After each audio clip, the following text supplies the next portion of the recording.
Dear students, Assalamu alaikum.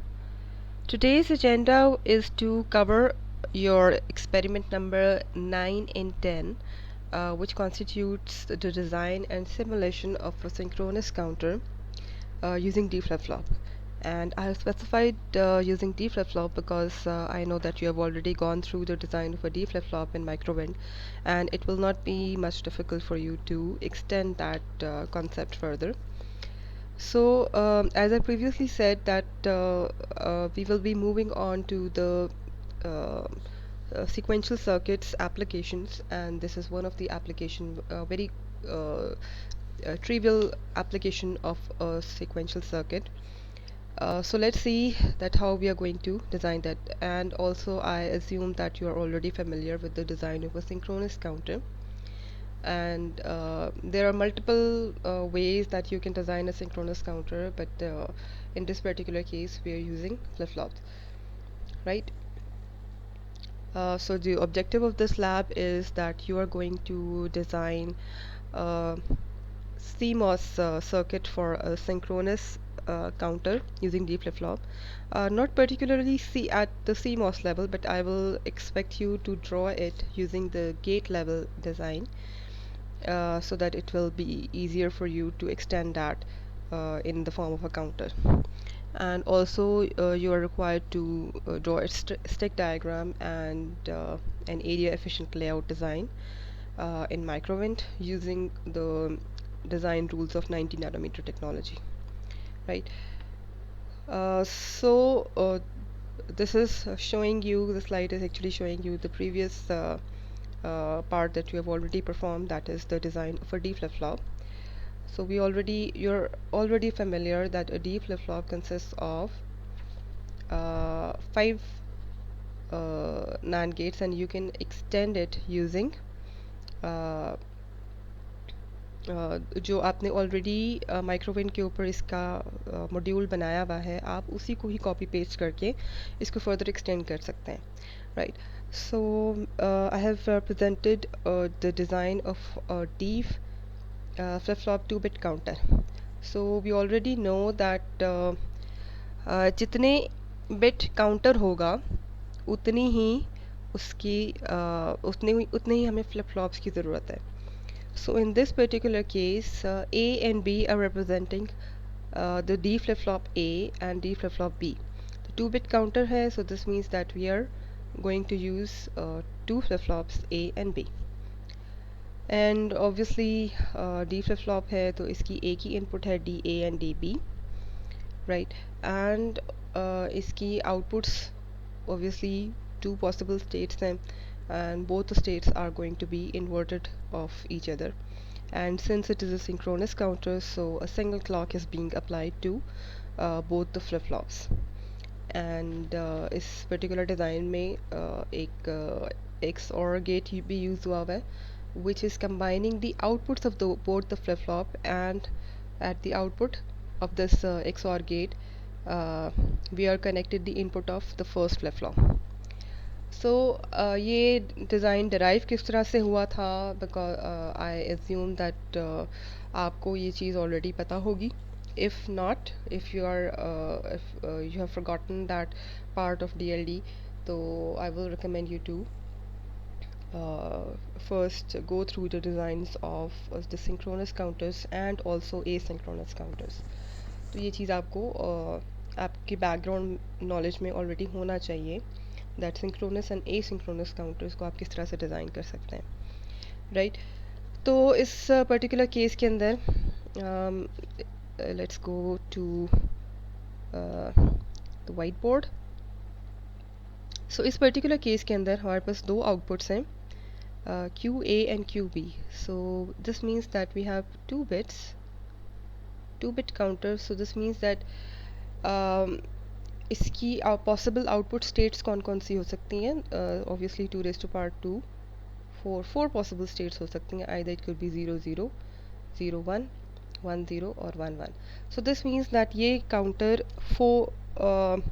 0 1 2 3 तक counting कर सकता है, राइट? सो 4 बिट्स ये काउंट कर सकता है. तो ये जो आउटपुट्स हैं ये रिप्रेजेंट कर रही हैं QA एंड QB, राइट? तो आपने जब आउटपुट्स रिसीव करनी है तो रिसीव करने के लिए हम ये पॉइंट और ये पॉइंट यूज़ करेंगे। राइट, तो आप माइक्रोवेव के अंदर भी जब आप आउटपुट्स चेक करेंगे तो आपके पास एक क्यू ए और Q B, they should both be the points जहाँ से आप आउटपुट एक्सट्रैक्ट करेंगे। राइट, तो without moving on to the depth of how I came up with this design of the D flip-flop counter, I'm moving on to the next part, which is the design of a gate level synchronous counter.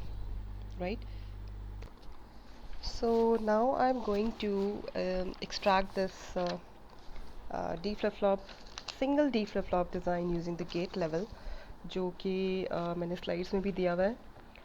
तो we need to flip flops, तो हम उसको twice use करेंगे, utilize करेंगे।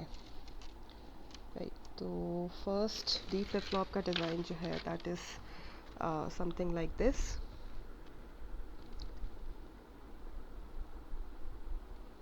Right, and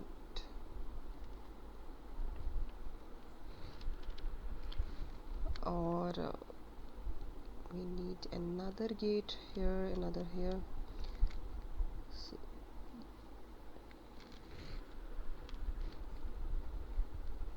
और यहाँ पर हम क्लॉक अप्लाई कर रहे हैं। द इनेबल पार्ट, जो इनेबल पार्ट था उसको मैंने क्लॉक में कन्वर्ट कर दिया, so that it constantly counts whenever the clock is high.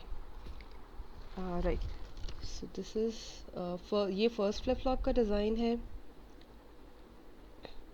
यहाँ पर हमें एक और नैंड गेट की ज़रूरत है and it is going to be the input to the second NAND gate. ये डी ए है, ये इनपुट है।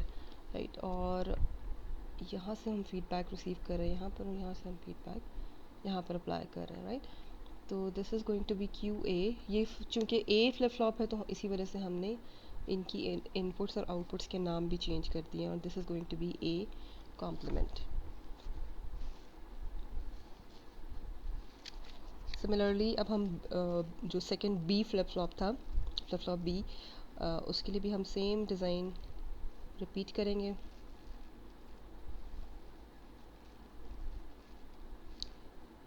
दिस एंड दिस, और ये हम इसी क्लॉक के साथ कनेक्ट कर देंगे, क्योंकि according to this figure this single clock is being applied to both these flip flops, flip flop A पे भी और फ्लिप फ्लॉप बी पे भी। अब हम आते हैं नेक्स्ट पे। Again let's go back to the flip flop design, और यहाँ पर इनपुट है डी पी, यहाँ पर आउटपुट है Q B, and this is obviously going to be the complement of this initial state. और यहाँ पर हम एक और नैंड गेट अप्लाई करेंगे which is going to be, ये इसकी सेकेंड इनपुट भी खुद ही इसी को ही अप्लाई करेंगे, तो it becomes the inverted case. Right,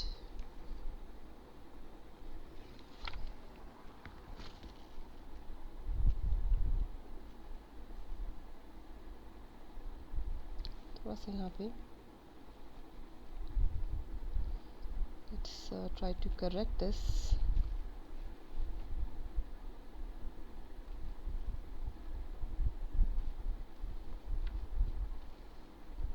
और इसको भी हम सीखेंगे, they are not going to coincide with each other. Actually ये दो अलग अलग इनपुट्स हैं। राइट, तो यहाँ तक अभी हमने दो फ्लिप फ्लॉप्स कनेक्ट कर लिए। नाउ आफ्टर दैट जो हमारे पास नेक्स्ट स्टेज है that is going to be interconnecting all of these gates. तो इंटरकनेक्ट करने के लिए हम अगेन इस फिगर को कंसल्ट करते हैं जो ओरिजिनल इसका डिज़ाइन था। तो इसके अंदर क्यू ए और Q B, they are both connecting to an exclusive or gate, और उसकी आउटपुट जो है that is fed as the input to flip flop A. Right, तो क्यू ए और क्यू बी इन दोनों के साथ मुझे एक एक्सक्लूसिव और गेट कनेक्ट करना है QA और QB के साथ, और इनकी आउटपुट जो है that is going to be, sorry not,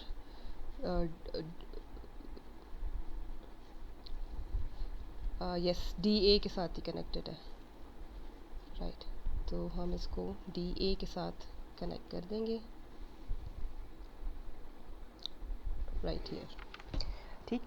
और जो DB है, DB हम रिसीव कर रहे हैं QB कॉम्प्लीमेंट से, यानी आइदर दो पॉसिबल सिचुएशंस हो सकते हैं, या तो आप QB के साथ एक इन्वर्टर लगा लें, बट हम इसका एक सेविंग कर सकते हैं, because we already know that QB के साथ ही जो सेकंड आउटपुट रिसीव हो रही है that is complement of QB। तो यहाँ से हम QB कॉम्प्लीमेंट से यहाँ से वायर लेते हैं और DB के साथ अप्लाई कर देते हैं। सो यहाँ तक हमने जो आउटपुट जो सर्किट कम कर लिया वो कंप्लीट कर लिया, और हमने आउटपुट्स जो रिसीव करनी है वो हम रिसीव करेंगे कहाँ से, QA से, this is going to be output 1, और हम QB से रिसीव करेंगे आउटपुट 2। तो हमारी इनपुट्स जो है ये हमें अलग से अप्लाई करने की ज़रूरत नहीं है, इनपुट्स हमारी ऑटोमेटिकली जनरेट हो जाएंगी, और at every rising edge of clock ये अपनी स्टेट चेंज कर लेगा ऑटोमेटिकली ये काउंटर, और ये अप काउंटर है, so this should produce this should change the states from 0 0 0 1 1 0 and 1 1 and again back to 0 0, right। so आपने इसका बिहेवियर जो है वो ऑब्ज़र्व करना है। तो आप आउटपुट जो है QA कॉम्प्लीमेंट से या QB कॉम्प्लीमेंट से तो ले ही नहीं रहे, तो आप बेशक इसको एज इट इज़ रहने दें, राइट। तो आप इसको बेशक आउटपुट जो है QA कॉम्प्लीमेंट और QB कॉम्प्लीमेंट की आउटपुट को डिस्प्ले करने की ज़रूरत नहीं है। सेकेंडली जो चीज़ मैं आपको बताना चाह रही हूँ वो ये कि क्लॉक जब आप अप्लाई करें इन दिस केस या किसी भी सीक्वेंशियल सर्किट के अंदर, जब आप क्लॉक अप्लाई करते हैं तो क्लॉक की फ्रीक्वेंसी को बाकी इनपुट्स, क्योंकि इसके अंदर तो हम इनपुट और आउटपुट अलग से अप्लाई कर ही नहीं रहे, ना DA को ना ही DB को, वो ऑटोमेटिकली प्रोड्यूस हो जाएंगी। बट अगर आपने किसी भी केस के अंदर क्लॉक को अप्लाई करना है और इनपुट्स को अलग से अप्लाई करना है, तो क्लॉक की फ्रीक्वेंसी को आप हाई रखें, सो दैट आप डिफ्रेंशिएट कर सकें दैट क्लॉक की राइजिंग एज और फॉलिंग एज के ऊपर आपके सर्किट का बिहेवियर तेज़ी से चेंज होगा, and you can observe the outputs. तो इसी जैसे ही क्लॉक की वर्किंग आपको नज़र आ रही होगी तेज़ी से चेंज होती भी, तो वैसे ही आपकी आउटपुट्स जो है वो भी वेरी होती हुई आपको नज़र आएगी। और यही एक डिफ्रेंशिएट करने का तरीका है कि आप इनपुट और क्लॉक के दरमियान आप डिफ्रेंशिएट करें। इनपुट्स को आप एज लो फ्रिक्वेंसी पे रखें, क्योंकि हम इनपुट कोई स्टैटिक इनपुट पे अप्लाई नहीं करते, हम नॉर्मली एक सिग्नल स्क्वायर वेवफॉर्म ही अप्लाई करते हैं, so that can operate as a clock. तो नॉर्मल क्लॉक और इनपुट के लिए जो हम क्लॉक यूज़ कर रहे हैं उन दोनों के लिए हम सिर्फ फ्रिक्वेंसी को चेंज कर लें तो ये डिफ्रेंशिएट हो जाएंगी, राइट। एंड अब जो आप लोगों की टास्क है, what are your tasks, your task are going to be that आपने इसकी स्टिक डायग्राम बनानी है, इस गेट लेवल डायग्राम की आपने स्टिक डायग्राम बनानी है। नैंड गेट की स्टिक डायग्राम आप बना चुके हैं, राइट। और नैंड गेट्स को यूज़ करते हुए एक single D flip flop means आप ये एक single D flip flop already implement कर चुके हैं, एक्सक्लूसिव और आप इम्प्लीमेंट कर चुके हैं। अब आपको क्या करना है कि आपने जो डी फ्लिप फ्लॉप का सिंगल डी फ्लिप फ्लॉप का जो लेआउट था उसको ट्वाइस कॉपी पेस्ट करना है, राइट। तो आपने एक क्यू जो DA है फ्लिप फ्लॉप और DB sorry A flip flop और B फ्लिप फ्लॉप, ये आपने दो फ्लिप फ्लॉप्स के लेआउट्स एक ही विंडो में रख लिए। आफ्टर दैट आपने क्या करना है कि एक्सक्लूसिव और का जो आपने लेआउट बनाया हुआ है ऑलरेडी, उसको आप इंपोर्ट कर लें या कॉपी पेस्ट कर लें इसके अंदर ही, इसी एक सेम विंडो में। तो ये थोड़ा बड़ा लेआउट हो जाएगा, you don't have to worry about it, आप इसका स्केल अप डाउन कर सकते हैं। आपका काम जो है वो सिर्फ और सिर्फ जो कनेक्शंस हैं उनको ठीक करना ही करना है। ठीक है, तो आपने जो ऑलरेडी स्टिक डायग्राम्स बनी हुई हैं उन्हीं स्टिक डायग्राम्स को अगेन ट्वाइस कॉपी पेस्ट किया और आपने उनको इंटरकनेक्ट करने के लिए वायर्स को यूज़ किया या मेटल को आप यूज़ करेंगे, राइट। तो आपने क्या करना है कि क्यू ए जो आपकी फ़र्स्ट की आउटपुट थी, ये इसकी आउटपुट को इसको आपने कनेक्ट करना है एक्सक्लूसिव और की फ़र्स्ट इनपुट आपने बनानी है। सिमिलरली क्यू बी जो है सेकेंड फ्लिप फ्लॉप की आउटपुट जो है that will become the second input to the exclusive or exclusive or की आउटपुट जहाँ हम पहले सिर्फ उसको व्यू कर रहे थे, अब आपने वहाँ से मेटल एक्सट्रैक्ट करके फर्स्ट फ्लिप फ्लॉप की इनपुट पर कनेक्ट कर देना है, right. And I hope that you are getting my point very well. If we have to discuss about this further in your next session, that I'll be happy to um describe this. But I hope that अभी तक आप लोग काफ़ी complex चीज़ें design कर चुके हैं, so this is not going to be much difficult for you.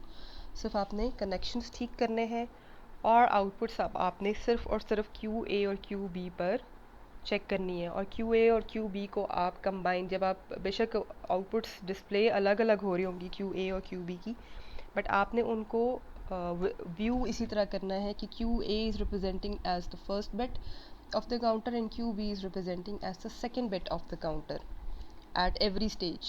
फिर जब next clock cycle होगा तो QA should मतलब राइजिंग एज के ऊपर आपका क्लॉक की स्टेट चेंज होनी चाहिए and it should represent 0 1, Q A को 1 0 ही रहना चाहिए और क्यू बी को 1 हो जाना चाहिए।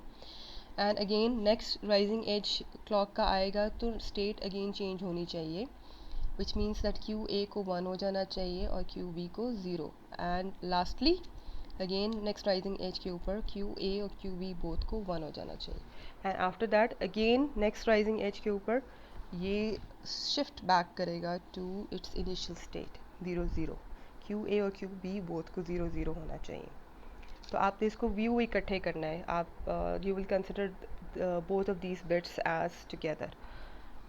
ठीक है, तो I hope it's making sense and you are quite able to perform this experiment. So I'm going to end this session now. I hope most of your queries have been addressed and यहाँ पर मैंने slides में tasks भी mention की हुई हैं I suppose. So last slide में I think no, slide number 6 यहाँ मैंने tasks mention की हुई हैं। टास्क 1 पे जो है वो मैंने ऑलरेडी आपको परफॉर्म करके दे दी है कि आपने गेट लेवल इम्प्लीमेंटेशन करनी है गिवन काउंटर की, राइट। और लैब टास्क 2 जो है इसमें आपने स्टिक डायग्राम बनानी है। But I think it's better that आप ये जो पार्ट है लैब टास्क 2 का ये आप लैब टास्क 1 के साथ शामिल कर लें एंड इम्प्लीमेंटेशन पार्ट जो है उसको आप लैब टास्क 2 के साथ रखें so that थोड़ा बैलेंस क्रिएट हो जाए। लैब आप what I want is that you make separate reports of both of these task and आपके पास इसको शो करने के लिए एक बेहतर कंटेंट हो जाएगा, राइट। तो आपने लैब टास्क 2 के अंदर लेआउट इम्प्लीमेंट करना है माइक्रोवेव के अंदर और अपनी एंड पर सिमुलेशंस भी शो करनी है। So that's how we are going to implement that now. I'm going to end this session. Any queries will be dealt later. Allah Hafiz.